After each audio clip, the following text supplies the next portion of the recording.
Hi friends, welcome back to Patel computer YouTube channel. ವೀಕ್ಷಕರೇ, TET Karnataka ಅರ್ಹತಾ ಪರೀಕ್ಷೆ ಯಾರ್ಯಾರು ಈ ವರ್ಷ ಬರೆದಿದ್ದೀರಾ ಪ್ರತಿಯೊಬ್ಬರಿಗೆ ಒಂದು ಅಧಿಸೂಚನೆಯನ್ನು ಹೊರಡಿಸಲಾಗಿದೆ. ಅದು ಯಾವ ಅಧಿಸೂಚನೆ ಇದೆ ಅದಕ್ಕೆ ಸಂಬಂಧಪಟ್ಟಂತೆ ಈ ವಿಡಿಯೋದಲ್ಲಿ ಸಂಪೂರ್ಣವಾಗಿ ಮಾಹಿತಿಯನ್ನು ತಿಳಿಸ್ಕೊಡ್ತೇನೆ. ಮೊದಲ ಬಾರಿಗೆ ನಮ್ಮ ಚಾನಲ್ಗೆ ನೋಡ್ತಾ ಇದ್ದರೆ ನಮ್ಮ ಯೂಟ್ಯೂಬ್ ಚಾನಲ್ಗೆ ಸಬ್ಸ್ಕ್ರೈಬ್ ಆಗಿ ಹಾಗೂ ಪಕ್ಕದಲ್ಲಿರುವ ಬೆಲ್ ಬಟನನ್ನು ಆನ್ ಮಾಡಿದನ್ನು ಮರಿಬೇಡಿ.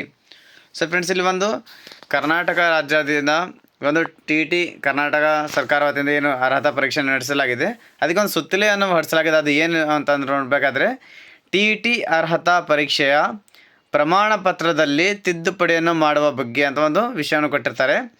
ಅದರಲ್ಲಿ ಏನಿದೆ ಅಂತ ಡೀಟೇಲ್ಸ್ ಆಗಿ ನೋಡೋಣ. TET ಅರ್ಹತಾ ಪ್ರಮಾಣ ಪತ್ರಗಳನ್ನು ಅಭ್ಯರ್ಥಿಗಳು ಅರ್ಜಿ ಸಲ್ಲಿಸುವಾಗ ಭರ್ತಿ ಮಾಡಿದ ಮಾಹಿತಿಗಳ ಆಧಾರದಲ್ಲಿ ಇಲಾಖಾ ವೆಬ್ಸೈಟ್ನಲ್ಲಿ ಪ್ರಕಟಿಸಲಾಗಿದೆ.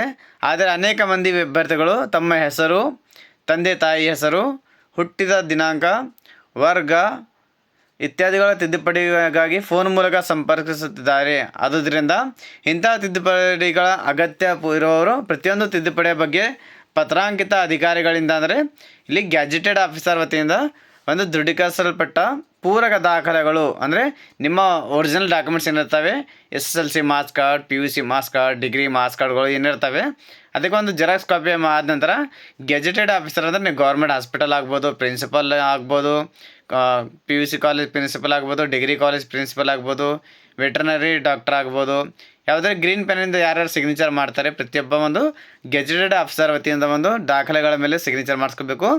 ಮತ್ತು ₹200 ಆನ್ಲೈನ್ ಮೂಲಕ, ಅಂದರೆ ₹200 ಈ ಕೆಳಗಿನಂತೆ ಪಾವತಿಸಿ ಕೋರಿಕೆ ಪತ್ರವನ್ನು ಈ ಕಚೇರಿ ವಿಳಾಸಕ್ಕೆ ಮುಂದಿನ ಒಂದು ವಾರದೊಳಗೆ ಕಳುಹಿಸಿಕೊಡಲು ಸೂಚಿಸಿದೆ. ಮುಂದಿನ ಒಂದು ವಾರ ಅಂತಂದರೆ ಈಗಾಗಲೇ 16ನೇ ತಾರೀಕು ಜನವರಿ 2026 ಅಧಿಸೂಚನೆಯನ್ನು ಹೊರಡಿಸಲಾಗಿರುತ್ತೆ. 16ನೇ ತಾರೀಕಿಂದ ಮುಂದಿನ 6 ದಿನಗಳ, ಅಂದರೆ ಒಂದು ವಾರ ಅಂದರೆ ಒಂದು ವಾರದ ಒಳಗಾಗಿ, ಅಂದರೆ 16 ತಾರೀಕು ಅಂದರೆ ಸುಮಾರು ಒಂದು 22-23ನೇ ತಾರೀಕು ಒಳಗಾಗಿ ಈ ಒಂದು ಮನವಿ ಏನಾದರೂ ನಿಮ್ಮ ಡೇಟ್ ಆಫ್ ಬರ್ತ್ ಇದರಲ್ಲಿ ಏನಾದರೂ ಮಿಸ್ಟೇಕ್ಸ್ ಇದ್ದರೆ ಆ ಒಂದು ಕರೆಕ್ಷನ್ಗೋಸ್ಕರ ನೀವು ಇಲ್ಲಿ ಒಂದು ಅಡ್ರೆಸ್ಗೆ ನೀವು ಕಳಿಸ್ಬೋದು. ಅದು ಯಾವ ಥರ ಕಳಿಸ್ಬೇಕು, ಯಾವ ಥರ ಪೇಮೆಂಟ್ ಮಾಡಬೇಕು ₹200 ಅದ್ರ ಬಗ್ಗೆ ಸಂಬಂಧಪಟ್ಟಂತೆ ನೋಡೋಣ. ಮೊದಲನೇದಾಗಿ ಕ್ರಮ ಸಂಖ್ಯೆ 1ರಲ್ಲಿ ಶುಲ್ಕ ಪಾವತಿಯ ವಿಧಾನ ನೋಡಬೇಕಾದ್ರೆ DD ₹200, GD CELL ಅಂತ, GD CA ಸೆಲ್ ಪೇಯಬಲ್ ಬೆಟ್ ಬೆಂಗಳೂರು ಅಂತಿದೆ. ಈ ಒಂದು ಅಡ್ರೆಸ್ಗೆ ನಿಮ್ಮ DD ಅನ್ನು ಪೇಮೆಂಟ್ ಮಾಡಬೇಕಾಗುತ್ತೆ. ಪೇಮೆಂಟ್ ಮಾಡಿದ ನಂತರ ಯಾವ ಅಡ್ರೆಸ್ಗೆ ಕಳಿಸ್ಬೇಕು ಅದರ ಬಗ್ಗೆ ನೋಡಬೇಕಾದ್ರೆ ಸಹ ನಿರ್ದೇಶಕರು, ಕೇಂದ್ರೀಕೃತ ದಾಖಲಾತಿ ಘಟಕ, ಶಾಲಾ ಶಿಕ್ಷಣ ಇಲಾಖೆ, ಕೆಂಪೇಗೌಡ ರಸ್ತೆ, ಬೆಂಗಳೂರು, ಒಂದು ಪಿನ್ ಕೋಡನ್ನು ಎಲ್ಲ ಮೆನ್ಷನ್ ಮಾಡಿರ್ತಾರೆ. ಅದರಲ್ಲಿ ಏನೇನು ಕೊಡಬೇಕು ಅಂದರೆ ಕೋರಿಕೆ ಪತ್ರವನ್ನು ಬರೀಬೇಕು. ಅಂದರೆ ನಿಮಗೆ ಯಾವುದನ್ನು ಕರೆಕ್ಷನ್ಸ್ ಮಾಡಬೇಕಾಗಿದೆ ಆ ಒಂದು ಕೋರಿಕೆ ಪತ್ರವನ್ನು ಇರಬೇಕು.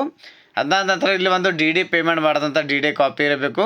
ಅದಾದ ನಂತರ ಪೂರಕ ದಾಖಲೆಗಳು, ಅಂದರೆ ಯಾವ ದಾಖಲೆಗಳಿಗೆ ಮುಖಾಂತರ ನೀವು ಇಲ್ಲೊಂದು ಕರೆಕ್ಷನ್ಸ್ ಮಾಡ್ತಾ ಇದ್ದೀರಾ ಒಂದು ದಾಖಲೆಗಳು ಡೀಟೇಲ್ಸನ್ನು ಇಲ್ಲಿ ಬೇಕು. ಅಂದರೆ SSLC ಆಗ್ಬೋದು, PUC ಮಾರ್ಕ್ಸ್ ಕಾರ್ಡ್ ಆಗ್ಬೋದು, ಡಿಗ್ರಿ ಮಾರ್ಕ್ಸ್ ಕಾರ್ಡ್ ಆಗ್ಬೋದು, ಅದರ ತಕ್ಕಂತೆ ಈ ಒಂದು TET ಒಂದು ಮಾರ್ಕ್ಸ್ ಕಾರ್ಡ್ನಲ್ಲಿ ಕರೆಕ್ಷನ್ ಮಾಡಬೇಕಾದ್ರೆ ಆ ಒಂದು ದಾಖಲೆಗಳು ಗ್ಯಾಜೆಟೆಡ್ ಆಫೀಸರ್ ವತಿಯಿಂದ ಅಟೆಸ್ಟೆಡ್ ಮಾಡಿಸಿದ ನಂತರ ಆ ಒಂದು ದಾಖಲೆಗಳು ಈ ಒಂದು ವಿಳಾಸಕ್ಕೆ ನೀವು ಬೈ ಪೋಸ್ಟ್ ಮೂಲಕ ಅಥವಾ ನೀವು ಕೊರಿಯರ್ ಮೂಲಕ ಅಲ್ಲಿ ಕಳಿಸ್ಬೋದು, ಅಥವಾ ಸ್ವತಃ ನೀವು ಕೂಡ ಅಲ್ಲಿ ಹೋಗಿ ನೀವು ಒಂದು ದಾಖಲೆಗಳು ಸಬ್ಮಿಟ್ ಮಾಡ್ಬೋದು.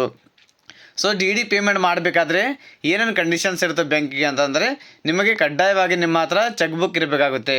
ನಿಮ್ಮ ಚೆಕ್ ಮುಖಾಂತರ ಇಲ್ಲಿ DDಯನ್ನು ಪೇಮೆಂಟ್ ಮಾಡ್ಬೋದು. ಅದಲ್ಲದೆ ನಿಮ್ಮ ಹತ್ರ ಚೆಕ್ ಏನಾದರೂ ಇರಲಿಲ್ಲ ಅಂತಂದರೆ ಎರಡನೇದಾಗಿ 2 ಆಪ್ಷನ್ ಕೊಟ್ಟಿರ್ತಾರೆ. ನೆಫ್ಟ್ ಅಂತ ಇಲ್ಲಿ ಒಂದು ಬ್ಯಾಂಕ್ ಅಕೌಂಟನ್ನು ಕೊಟ್ಟಿರ್ತಾರೆ, JD CA ಸೆಲ್ ಅಂತ ಇದೆ. ಇದಕ್ಕೆ ನೀವು ₹200 ನಿಮ್ಮ ಖಾತೆಯಿಂದ ಇಲ್ಲೊಂದು SBI ಬ್ಯಾಂಕ್ ಅಕೌಂಟ್ ಕೊಟ್ಟಿರ್ತಾರೆ, ಹಾಗೂ IFSC ಕೋಡನ್ನು ಕೊಟ್ಟಿರ್ತಾರೆ. ಈ ಒಂದು ಅಡ್ರೆಸ್ಗೆ ಈ ಒಂದು ಬ್ಯಾಂಕಿಗೆ ನೀವು ನಿಮ್ಮ ಅಕೌಂಟಿಂದ ನೆಫ್ಟನ್ನು ಮಾಡಬೇಕು. ನೆಫ್ಟ್ ಮಾಡಿದ ನಂತರ ಒಂದು ರಿಸಿಪ್ಟನ್ನು ಕೊಟ್ಟಿರ್ತಾರೆ. ಆ ಒಂದು ರಿಸಿಪ್ಟ್ ಕಾಪಿ, ಅದರ ಜೊತೆ ನೆಫ್ಟ್ ಚಾಲನ್ ಕಾಪಿ, ಕೋರಿಕೆ ಪತ್ರ ಹಾಗೂ ಪೂರಕ ದಾಖಲೆಗಳು ಎಲ್ಲ ಗ್ಯಾಜೆಟೆಡ್ ಆಫೀಸರಿಂದ ಸೈನ್ ಮಾಡಿದಂಥ ಒಂದು ದಾಖಲೆಗಳು ಇಲ್ಲೊಂದು ಅಟ್ಯಾಚ್ ಮಾಡಿಕೊಂಡು ಈ ಒಂದು ಅಡ್ರೆಸ್ಗೆ ನೀವು ಬೈ ಪೋಸ್ಟ್ ಮೂಲಕ ಅಥವಾ ನೀವು ಕೊರಿಯರ್ ಮೂಲಕ ಈ ಒಂದು ಅಡ್ರೆಸ್ಗೆ ಕಳಿಸ್ಬೇಕು.